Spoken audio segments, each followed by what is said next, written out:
পায়েসের উপরে যেমন কিসমিস থাকে না, উনকার দুটা কিসমিস দিয়ে দিই পায়েসের উপরে। না দেখে নি বিএনপি কইছে তারা 300 ফিটে যে বর্জ্য তৈরি করেছে তাও প্রসারণ করবি, মার্শাল্লাহ। এই যে দেখেন, তারপরে ছবিও দিছে আগে এবং পরে, ওরে বাবা। তারপরে বিএনপির পাঁচাচাটা এডিটে সাহেব, পাঁচাচাটা কওয়া যাবি না? হ্যাঁ, সে কি আপনি চান না আমি মুখ খারাপ করি? আচ্ছা তাইলে ধরি পাঁচাটা হয়েছে, পাঁচাটার একটা ছবি দেবেন না তাই বলে?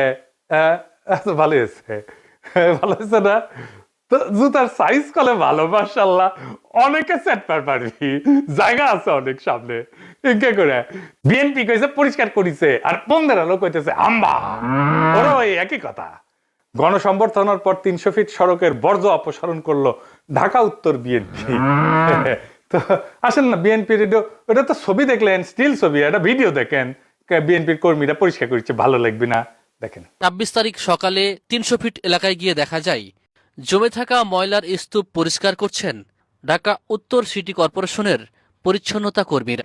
বিএনপির অফিসিয়াল পেজ থেকে দাবি করা হয়েছে ময়লা পরিষ্কার করছে, সমস্ত ময়লা পরিষ্কার করছে বিএনপি, কিন্তু আসলে না, কথাটি মিথ্যা।